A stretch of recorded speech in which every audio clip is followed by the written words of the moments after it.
আসসালামু আলাইকুম প্রিয় দেশবাসী।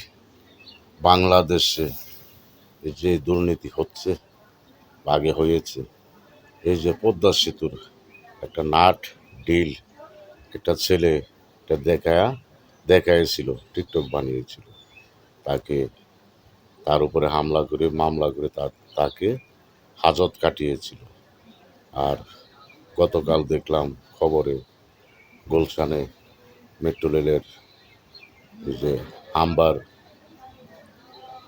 বেরিং পরে একটা পথচারী মারা গিয়েছে। এর জব কে দিবে? এই মার্ডারের দায়ভার কার?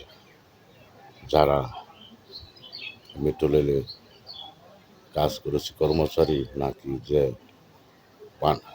ইঞ্জিনিয়ার সেটা দেশের আইন শৃঙ্খলা বাহিনীও আপনারা সেটার বিচার করুন।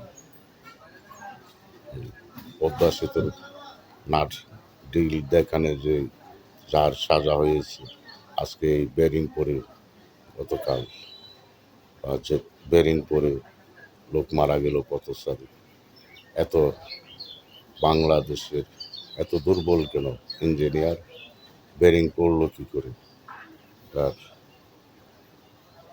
ইয়ার মেট্রো রেলের যে হাম্বার বেরিং, সেটা পড়ার তো কোনো কথা না। এখান থেকে পড়লো কি করে, কেমন করে, তার সঠিক তথ্য বের করুন। এই আরও অনেক কিছু হচ্ছে দেশে, বলার মতো নয়। দুর্নীতি করতেই আছে, দুর্নীতি এখনো কমে নাই। 17 বছর হয়েছে, এখনো হচ্ছে, আরো হওয়ার প্রোগ্রাম করছে। নির্বাচন না হওয়ার পরিকল্পনা করছে, নির্বাচন যেমন না হয়। বাংলাদেশে নির্বাচন হলে তারা এই দুর্নীতি করতে পারবে না। এখন এই সুযোগে যা করার করবে। নির্বাচন অতি শীঘ্রই দিয়ে দেন, তা না হলে গতি নেই কারো। দেশের জনগণ অনেকদিন যাবৎ ভোট দিতে পারে না। নির্বাচন দিয়ে জনগণের যে আশা আকাঙ্ক্ষা, সেটা পূরণ করুন, অতি শীঘ্রই পূরণ করুন।